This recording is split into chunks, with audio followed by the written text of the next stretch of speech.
तो मुक्ति पाने के लिए ये 4 वाक्य जो है, महावाक्य है, इनका अच्छी तरह आत्म आलोकन करिए, तभी आप संसार में रहते हुए मुक्त हो जाओगे।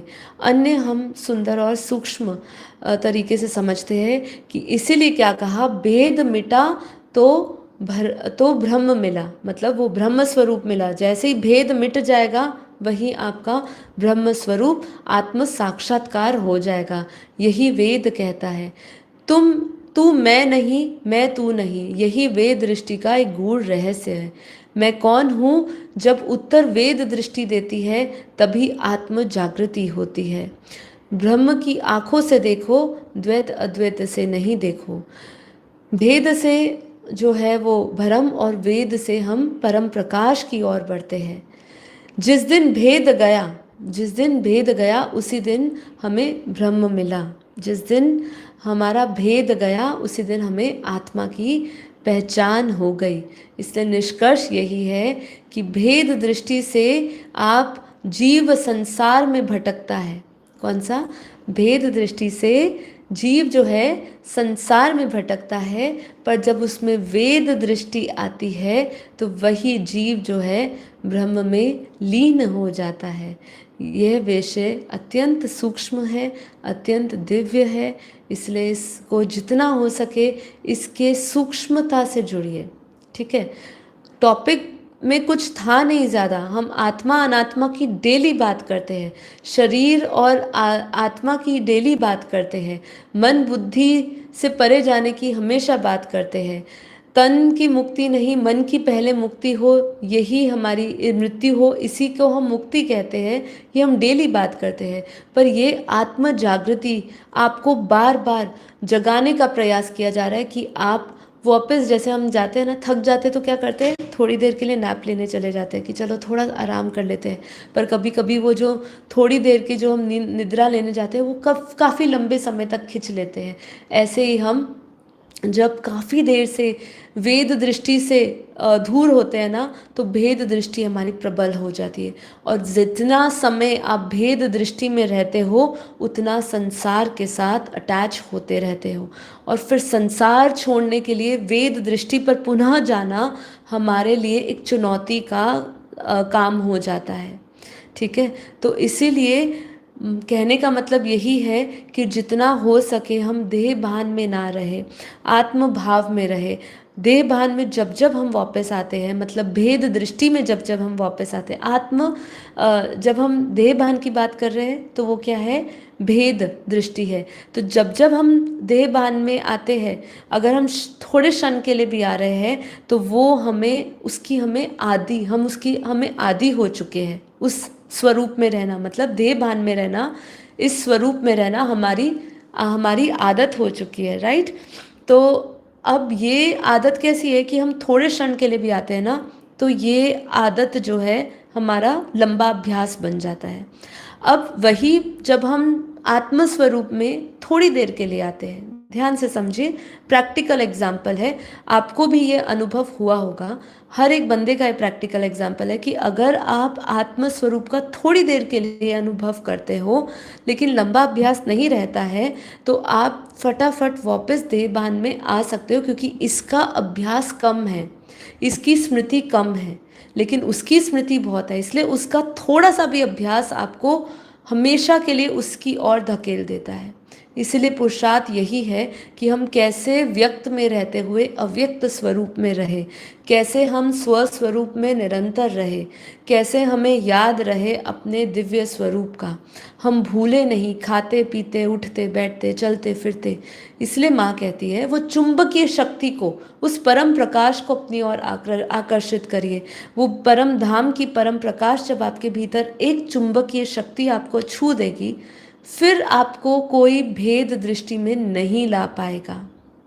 लेकिन यदि कनेक्शन नहीं बंधा, यदि परम धाम से परम प्रकाश नहीं आया, बेहद के दादाजी से परम प्रकाश आपके भीतर आत्मा में, कारण शरीर में, सूक्ष्म शरीर में, स्थूल शरीर में नहीं गया, तो आपका व्यवहार नहीं बदलेगा। व्यवहार नहीं बदला तो कोई योग का भी फायदा नहीं, क्योंकि योग का परिणाम ही यही है कि आपका व्यवहार बदला है। जो चीज़ व्यवहार में नहीं आई वो आपने सिर्फ ऊपरी सतह पर रहने दी है। ठीक है, तो कैसा लगा ये टॉपिक? क्या आप भी तैयार है भेद दृष्टि से वेद दृष्टि की ओर बढ़ने के लिए? क्या आप इस यात्रा में तैयार हो चुके हैं अपने इस आत्मा के सफ़र पर चलने के लिए? तो यदि तैयार है तो नीचे आप डालिए कि आज से, अभी से मैं वेद दृष्टि में रहने का अभ्यास करूँगा, मैं आत्मा में रहने का अभ्यास करूँगा। नीचे लिखिए इसको, ठीक है। यही जागृति आपको डेली देनी है अपने आप को। ये हम लाइव में आके एक रिमाइंडर अपने आप को दे रहे हैं, वेकअप कॉल है ये जो है ना, हम मॉर्निंग में क्या कर रहे हैं, ये हमारे लिए वेकअप कॉल है। उठाने का समय है, उठने का समय है। हमें जैसे शरीर को उठाया जाता है ना, शरीर को तो उठा लेते हैं बिस्तर से, ठीक है, फ्रेश होके भी बैठ जाते हैं, लेकिन ये आत्मा को उठाने का समय है। आत्मा ना सोती रहे, शरीर को जगा लिया लेकिन आत्मा सोई हुई है तो वो मृतक ही हो गई। तो वो पलंग पे लेटी हुई है या वो उठी हुई कोई भी क्रिया कर रही है, बात एक ही है, आत्मा सोई हुई है। तो ये वेकअप कॉल मॉर्निंग में हमारे लिए यही है कि हम अपनी दृष्टि बदलेंगे, सृष्टि बदलेगी। उससे भी पहले अपनी वृत्ति बदलिए। इसलिए वृत्ति में पड़े हुए सारे संस्कारों को हटाना है। इसीलिए आज एक बहुत महत्वपूर्ण संदेश बापूजी ने दिया है। क्या दिया है कि अपने कमज़ोर संस्कारों से भी 100% साक्षी हो जाओ, अपनी यात्रा पर तत्पर रहो। ठीक है, बिल्कुल सही, आत्म जागृति का समय है, पर इसके लिए निरंतर हमें क्या करना है, जैसे यहाँ पे कहा, वृत्ति बदलो, दृष्टि, सृष्टि सब बदलता जाएगा, संस्कार बदलते जाएंगे, सब बदलेगा, सब परिवर्तन होगा, कुछ भी छूटेगा नहीं। तो यहाँ पे अपने कमज़ोर संस्कारों से भी 100% साक्षी हो जाओ। यही हमारे लिए इम्पॉर्टेंट है, महत्वपूर्ण है। अब आपके लिए एक बहुत ही सुंदर मोटिवेशन, एक और पंच लाइन शेयर करती हूँ, फिर उसके बाद हम अपने योग पे जाएंगे। 40 मिनट हो चुके हैं एपिसोड को। तो यहाँ पे एक बहुत सुंदर बात कह रहे हैं, तुम्हारे भीतर एक मंदिर है। ठीक है, तुम्हारे भीतर एक मंदिर है, बिना दीवारों का, बिना मूर्तियों का। जैसे हमने कहा भटके हुए देवताओं का मंदिर, उसमें कोई मूर्तियाँ नहीं है। ऐसे ही तुम्हारे भीतर भी एक मंदिर है, जहाँ दीवारें नहीं हैं, जहाँ मूर्तियाँ नहीं हैं। वहाँ प्रवेश करने के लिए तुम्हें कहीं जाना नहीं है, बस अपने भीतर उतरना है। मौन बनो, जैसे बापूजी कहते हैं मन का मौन धारण करो, वैसे ही मौन बनो, मन का मौन धारण करो। तन की मृत्यु इम्पोर्टेंट नहीं, मन की मृत्यु महत्वपूर्ण है। सहज बनो, ज्ञान और योग करो, और जब तुम भीतर उतरते हो तब तुम्हें वही मिलता है जिसे तुम बाहर बाहर खोजते रहे हो। ठीक है, जिसको आप बार बार बाहर खोज रहे हो।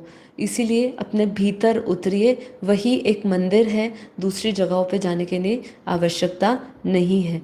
उसको अपने स्वयं को जाने। फिर एक बहुत सुंदर आता है, बोध के बाद केवल इतना ही तो हुआ था। ध्यान से समझिए, बोध के बाद केवल इतना ही तो हुआ था। यहाँ कौन सा बोध है? जैसे आत्मबोध की बात करते हैं, ऐसे ही यही बोध की बात की जा रही है कि बोध के बाद केवल इतना ही तो हुआ था कि अहंकार का रंग उतर गया और समर्पण का रंग चढ़ गया। ये कोटेशन कल के एपिसोड के लिए बिल्कुल लागू होती है, जो हमने बात करी कि ना स्तुति ना निंदाओं में पड़ना है, केवल उस आत्मबोध में रहे जहाँ अहंकार का रंग मिट जाता है और समर्पण का रंग आपका चढ़ जाता है। ठीक है, तो यही महत्वपूर्ण है, इसे ही हमें जानना है।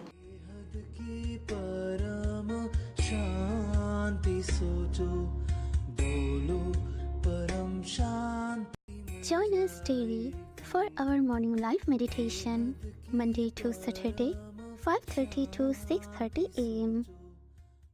Join us daily for live meditation, 10 p.m. to 11 p.m. on YouTube Live. Subscribe now. Website www.paramshanti.org. Email us anant@paramshanti.org. Like, share, subscribe. Join today.